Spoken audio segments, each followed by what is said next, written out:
I am grateful for righteous Je suis ancestors reconnaissant d'avoir des ancêtres épris de justice qui ont enseigné l'Évangile à leurs enfants au sein du foyer, longtemps avant que les soirées familiales officielles soient instituées. Mes grands-parents maternels s'appellent Ida Jesperson et John A. Witten. Ils vivaient dans le village de Colonia Juarez, à Chihuahua, au Mexique. Les parents Witten instruisaient leurs enfants par le précepte, mais aussi par l'exemple. Le début des années 1920 fut une période difficile au Mexique. Une violente révolution venait juste de se terminer. Il y avait peu d'argent liquide en circulation et la plus grande partie l'était sous forme de pièces d'argent. Les gens réglaient souvent leurs affaires en faisant du troc, en échangeant des denrées ou des services. Un jour, grand-père entra à la maison vers la fin de l'été après avoir conclu un marché. Une paire de bœufs compte 100 pesos en pièces d'argent. Il donna l'argent à Ida et lui dit de l'utiliser pour couvrir les frais de scolarité pour les enfants que les enfants allaient avoir. Ida était heureuse d'avoir cette somme, mais elle rappela à John qu'il n'avait pas payé la dîme de tout l'été. Il n'avait pas perçu de revenus en espèces, mais Ida lui rappela que les animaux leur avaient procuré de la viande, des œufs et du lait. Leur jardin avait produit des fruits, des légumes en abondance et s'était procuré d'autres denrées par le troc, sans avoir besoin d'argent liquide. Elle suggéra de donner l'argent à l'évêque pour payer leurs dîmes. John était un peu déçu, car cette somme aurait beaucoup aidé aux études des enfants. Mais il était tout à fait d'accord qu'il devait payer la dîme. Il porta le sac du bureau à la dîme, au bureau de la dîme et mit ses affaires en ordre avec l'évêque. Peu de temps après, il fut informé qu'un riche homme d'affaires, un certain Monsieur Horn, allait venir des États-Unis la semaine suivante, avec plusieurs hommes pour chasser et pêcher pendant quelques jours dans la montagne. Grand-père les accueillit à la gare située près de Colonia Juarez. Il avait les chevaux de selle et les baies de somme nécessaires pour assurer le transport de leurs bagages et de tout leur équipement dans les montagnes. Il passa la semaine suivante à guider ses hommes et à s'occuper du camp et des animaux. À la fin de la semaine, les hommes retournèrent à la gare prendre le train pour les États-Unis. John reçut ce jour-là le salaire de son travail, ainsi qu'un sac de pesos en argent pour couvrir les autres dépenses. Après avoir payé les hommes, John rendit l'argent restant à M. Hord, qui fut surpris, car il ne s'attendait pas à ce qu'il en reste. Il interrogea John pour s'assurer que tout avait été bien payé. Celui-ci lui répondit que c'était le cas et que cet argent était ce qui restait. Le train siffla. M. Hord se tourna pour partir. Puis, il revint en arrière et lança le lourd sac plein de pièces à John. « Tenez, emportez tous donc cela chez vous pour vos garçons. » John attrapa le sac et rentra à Colonia Juarez.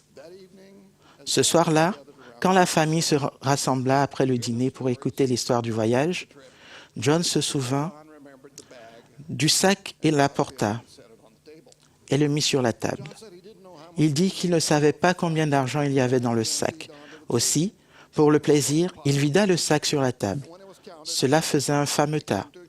Il compta. Il avait exactement 100 pesos en pièces d'argent. Bien entendu, on considéra que c'était une grande bénédiction que M. Hord ait décidé de faire ce voyage. John et ses fils avaient gagné un bon salaire, mais les 100 pesos restants étaient un rappel de la somme payée par John la semaine précédente pour la dîme, et qui était exactement le même montant. Pour certains, cela aurait pu être une coïncidence intéressante, mais pour la famille Witten, c'était clairement une leçon du Seigneur, leur rappelant qu'il se souvient des promesses qu'il a faites aux gens qui paient fidèlement leurs dîmes.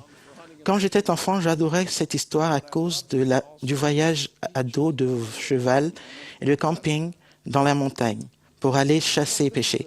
Mais j'aimais aussi parce qu'elle nous enseigne que nous sommes bien quand nous obéissons aux commandements. Il y a plusieurs choses que cette histoire peut nous apprendre sur la dîme. Premièrement, Vous remarquerez que dans ce cas, le paiement de la dîme n'était pas lié aux revenus en espèces. Les Wheaton ont décidé d'utiliser leurs premiers revenus en espèces pour payer la dîme parce qu'ils vivaient bien du produit de leur jardin et de leurs animaux. Ils sentaient manifestement qu'ils étaient redevables au Seigneur de leur bénédiction. Cela nous rappelle ce que voulait dire le Seigneur quand il a demandé « Un homme trompe-t-il Dieu? Car vous me trompez. » Et vous dites, en quoi t'avons-nous trompé? Le Seigneur répond avec force, dans la dîme et les offrandes. Oui, frères et sœurs, comme John et Ida Wheaton s'en sont rendus compte il y a une dizaine d'années, nous sommes tous redevables envers le Seigneur, que l'on ne nous accuse pas de tromper Dieu. Soyons honnêtes et payons ce que nous devons au Seigneur. Tout ce qu'il nous demande, c'est 10%. La deuxième chose que je remarque dans cette histoire, c'est que mes grands-parents ont payé la dîme.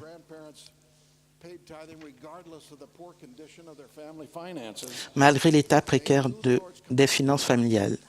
Ils connaissaient le commandement du Seigneur, ils appliquaient les Écritures à eux-mêmes et obéissaient à la loi.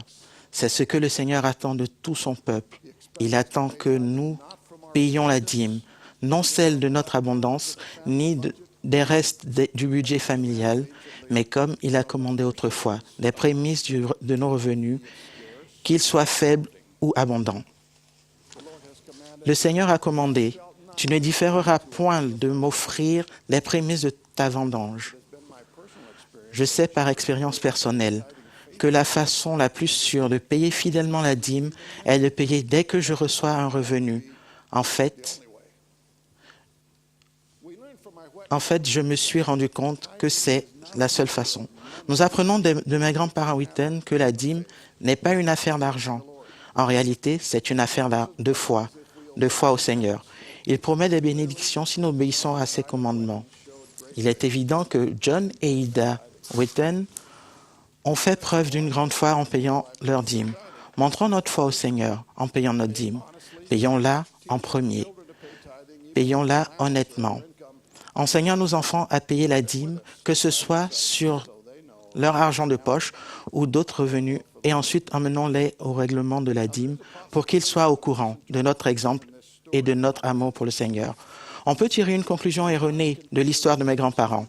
On peut penser que puisque nous payons notre dîme avec de l'argent, le Seigneur nous bénira toujours avec de l'argent.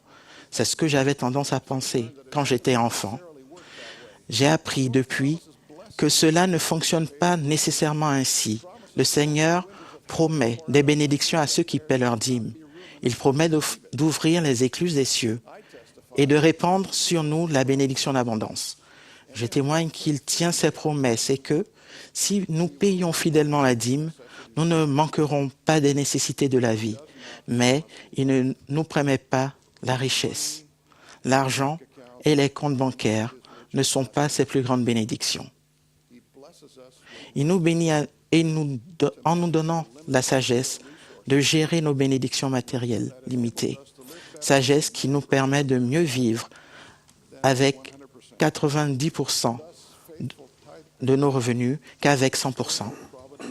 J'ai compris que les plus grandes bénédictions du Seigneur sont spirituelles et qu'elles ont souvent trait à la famille, aux amis et à l'Évangile. Il accorde souvent la bénédiction d'une sensibilité spéciale à l'influence et à la direction du Saint-Esprit, particulièrement dans le mariage et les questions familiales telles que l'éducation des enfants.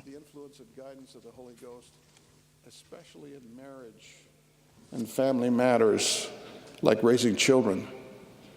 Ce genre de sensibilité spirituelle peut nous aider à connaître la bénédiction de l'entente et de la paix au foyer.